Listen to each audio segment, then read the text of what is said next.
Coming up on Mountain News this morning, we take a minute to remember the life of a student who was murdered over the weekend. And there were multiple rallies yesterday involving education in the Commonwealth.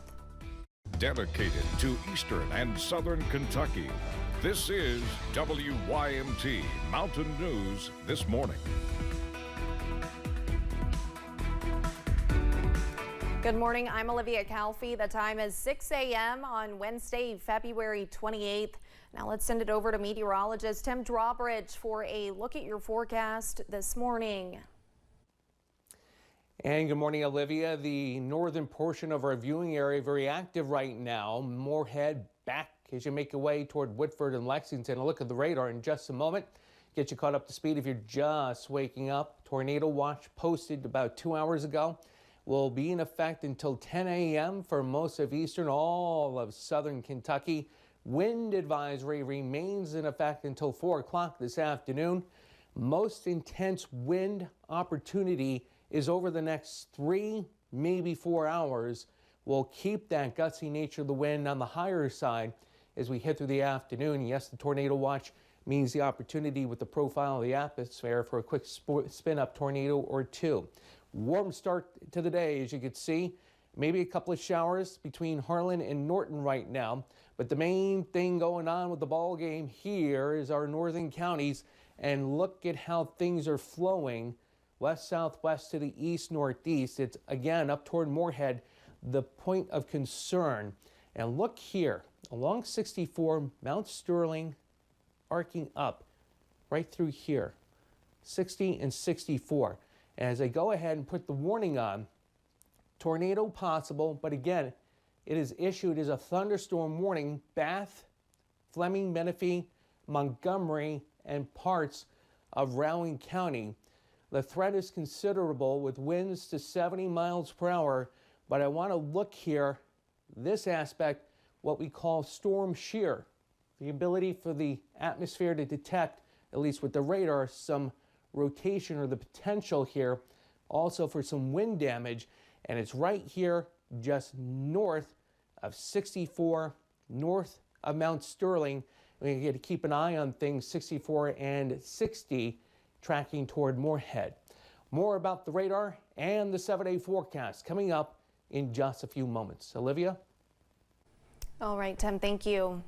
We are learning more about a Campbellsville University student strangled to death in his dorm room. 18-year-old Josiah Kilman died Saturday. His community here in Kentucky and back home in Montana are devastated. Everyone who knew him says Kilman lived an exceptional life. Grayson Passmore talked with a former coach and family friend who says Kilman will leave a lasting legacy on everyone who knew him. If someone's having a rough day, then, we pick each other up. Before he became a freshman wrestler and biblical studies major at Campbellsville University, 18-year-old Josiah Kilman was a star soccer player in his hometown of Columbia Falls, Montana. That he could be gentle and show people that were not as successful or as strong as he was, that it's really all about love and respect. O'Brien Bird coached Kilman from age 7 to 18. Good attitude. It was these qualities that earned Kilman the title of team captain 2 years in a row. Now Bird replays these videos of Kilman in his element since he got the call telling him Kilman had been killed at school.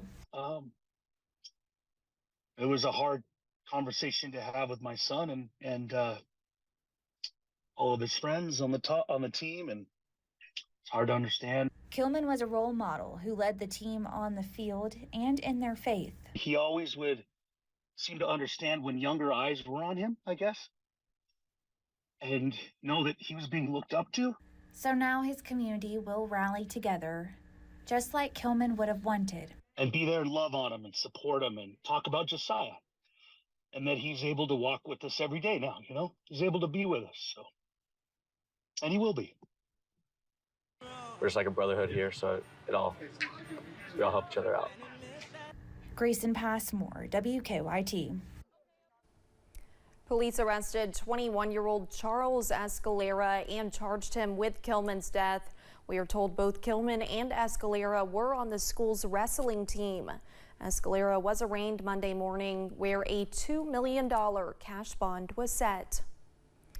Rallies focused on education happened yesterday at the Capitol. School choice supporters filled the Capitol Rotunda. 3 Republican lawmakers joined the group Americans for Prosperity for the rally. For years, they have been trying to set up funding for school choice vouchers. The state Supreme Court has struck down 2 major attempts. Justices say both plans would have unconstitutionally diverted public money to private schools. Folks also gathered Tuesday afternoon for Public School Week. Lieutenant Governor Jacqueline Coleman presented a proclamation. She and Governor Beshear have been pushing for across-the-board teacher raises. Right now, the GOP budget proposal does not include them. There have been other attempts to boost teacher pay, including one Republican bill to give teachers one-time $2,000 payments. And from roller skates to razor phones, everything eventually earns retro status.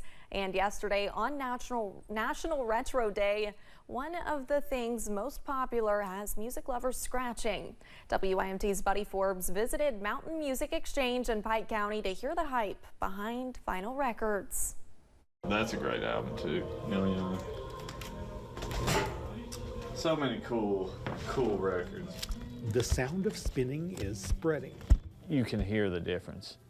It's the way it was meant to be. And record stores like Mountain Music Exchange's MME Vinyl are trying to keep the retro on the racks. When we first started, we were buying collections of older records, you know, that we were just going out and finding huge collections and buying them. With a shift in the music industry over the years, manager Kevin Harmon says newer albums are increasingly leaning toward vinyl versions. And a resurgence of records has expanded the disc demographic more than he ever expected.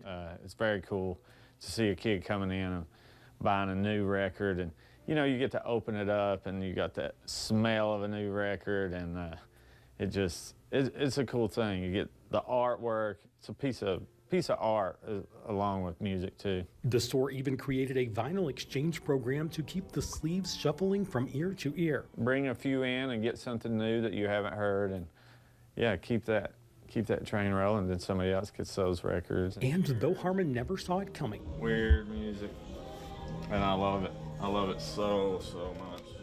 The needle continues to move. Well, I was apprehensive. I was like, well, this trend is going to go away. I mean, obviously it's not going to last forever.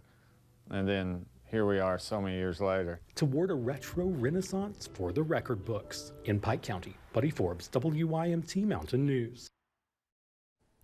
Record Store Day is also coming up April 20th to celebrate record stores and bring music lovers to the registers.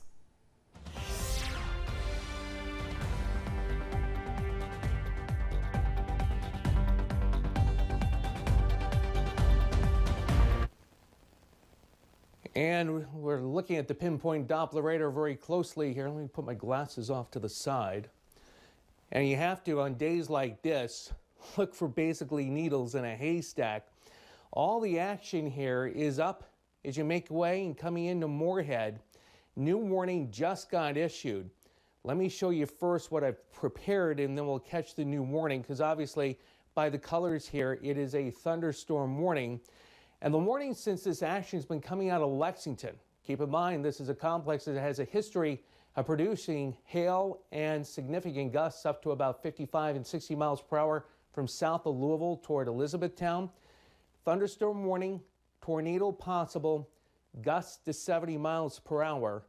Let's go ahead right through here, and this east of Owensville and south of Hillsborough, right in here. You see that inverted V right through here? This is the reason why the issuance is stating tornado possible, because our storm shear detector is picking up on that rotation. But when we look at the radar back here, red is moving away, green is moving toward the radar. So right here along 64, tracking toward Moorhead and Salt Lick, this is the opportunity, if we get a quick spin up, to see where it may happen. Let me go ahead. I'll step off camera for a second. Let's see what that new warning looks like here. And as we go ahead and check out the new warning, it is a severe thunderstorm warning in effect. Bath, Elliott, Fleming, Menifee, Montgomery, and Rowan counties. This will be in effect until 6:45. Wind speeds up to 70 miles per hour and a tornado possible as again we continue to track this action Mount Sterling toward Moorhead. More about the pinpoint Doppler radar coming up in just a few moments. Olivia? Thank you, Tim, and thanks for joining Mountain News this morning. More news is on the way. Still to come, President Biden and former President Trump easily take Michigan, but with possible lessons from voters.